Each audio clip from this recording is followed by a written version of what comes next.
Welcome back to News Geelong. We're at the Elderslie Reserve here in Uppertown, Newtown and Chewell Football Club, home thereof. And we're actually on Westie's Wing. Yes, named after a gentleman, Mark West. And joining us is a man who knew Mark West and knows the story about the Mark West Foundation. Tom Harriott, how are you, Tom? Yeah, it's not too bad, Graham. Thanks for having me. Pleasure indeed. Mark West, a name that we all well remember, Anzac Day 1998. The tremors around Elderslie Reserve were felt very heavily as Mark West went down and unfortunately didn't get up. Yes, obviously, now coming up nearly 17 years since that incident.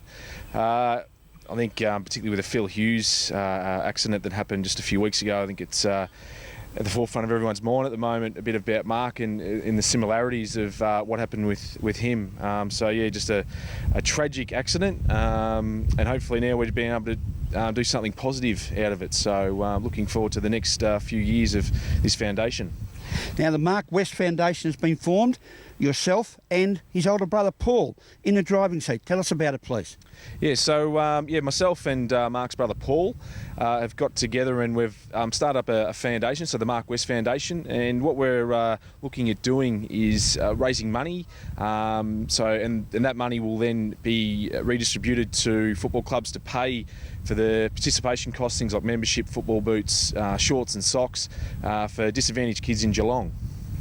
It's a wonderful thought. Where did it emanate within yourself and Paul? I mean, Mark West has got an award here at the Newtown and Chewell Football Club. Now you're building on that.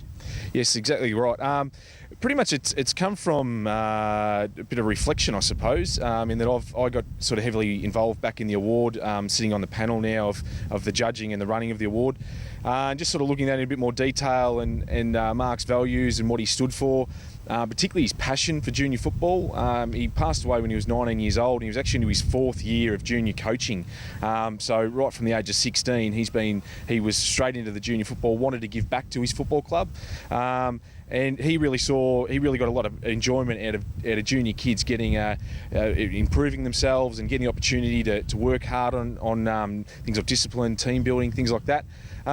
And just together with that, and I work in a school in Geelong, and I was speaking with another counsellor from a different school, and they told me the story about a young boy who had loved playing football all his life. Just young, I think he's 12 years old, and just one day out of the blue, he came out and said, "No, don't want to play footy anymore." And his parents were obviously that's very out of character. So they actually got him to see a counsellor, thinking something else was wrong. And after a few weeks, the young boy finally sort of told the truth of the real reasons behind it, and that was just the fact that his dad had lost his job, and he thought he'd do his thing for the family, and that to save some money, he wouldn't play football anymore. And I sort of looked at that and went, I just think that's wrong on so many levels. And kids, particularly at 12 years of age, should not be having to think of things so serious. I suppose it was one of those things of, all right, do you say that's ordinary, and 15 minutes later you move on with your life and you forget about it. And all of the people on the board of the foundation are pretty well connected with football, and we thought, well, let's have a go. And particularly with Paul being Mark's brother was very important, and Mark looked up to his brother quite a bit. So him and I have had a bit of a chat early on and sort of said, well, look, what do you think? And he was just straight away, look, if we can do anything to help other kids, they're more than happy, and that's the whole entire family. And you talk about the family. It seems as if there's a football family that's gathered around to continue the great work through this Mark West Foundation. Yourself, Paul West, his older brother, and other names. Run us through those, please. Yep, so the other people on the foundation board at the moment, we've got Darren Troy, who was actually Mark's captain when he passed away. We've got myself, Dean Hackwell and Damien Villarosa, who are two best friends of Mark. And we've also got Robbie Condy on board, who was actually coached by Mark in 1995 and 1996 when he was playing under 11s. So we've pretty much got the whole array. We've got a mentor of Mark's and best friends of Mark.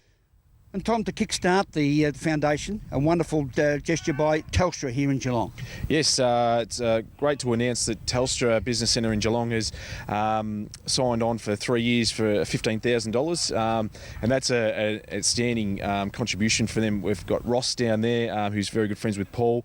As soon as he heard about the foundation, he was straight on the phone saying how can they help and making sure that it can be a success, because they really believe that it's a great cause. So we're great to have them on board well, particularly for a long term, in that a lot of these kids' issues are long term. They're not necessarily going to be fixed in a year. So to be able to have that continuity of funding is going to be great. We've also had JWAM, which is John Wood Advertising and Marketing. They've done all of our website all free of charge, so that saved us thousands of dollars, which can then be redistributed into the scholarship program.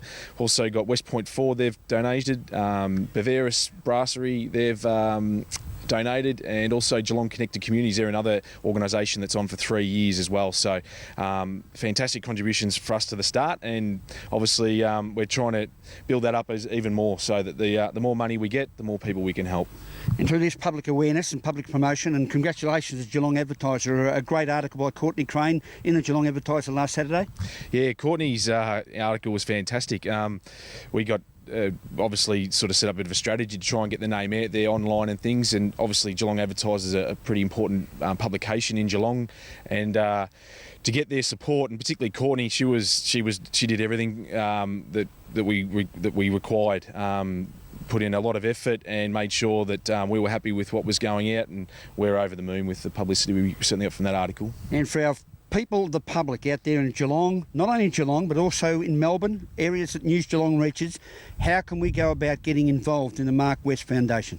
Yep, there's a few ways. We will be having fundraisers throughout the year, and we'll be publicising them on our website and online. Obviously, if people can support those, that'd be great. But we also take donations. That's corporate donations. So there's corporate and private donations, and if they go to our website, which is www.tmwf.org.au,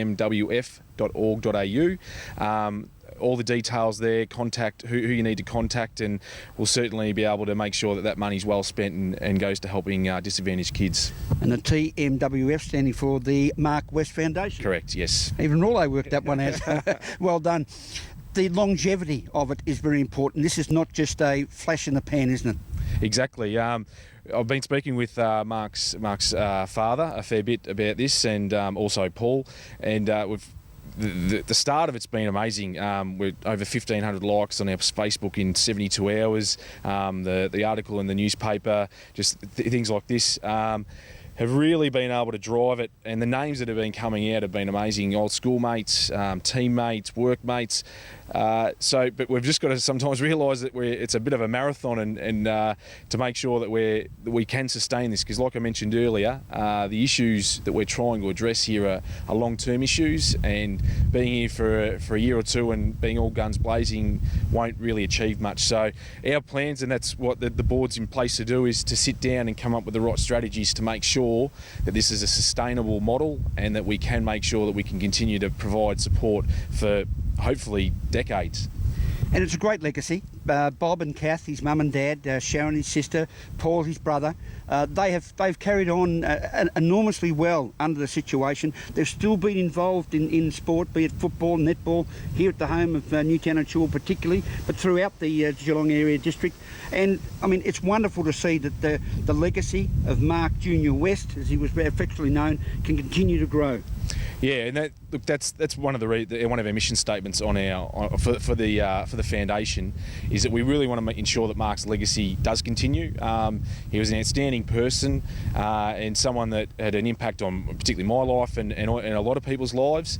And we really want to celebrate those people. I think there's sometimes those people, these really positive figures sometimes don't get the recognition they need, and he's really led by example when he was here, of how to treat people, how to be a great person in the community. So we think that this is going to be a great legacy for him. And look, to be honest, we'll see. We're going to have to see how it goes in the first year or so, and hopefully we can build on it. It's just the start of something that's a lot bigger. The foundations have been laid, and now we start building the walls for the Mark West Foundation. www.tmwffoundation.org.au. Got it right, Rawley. Thank you very much for your time, Tom. Thanks, Graham.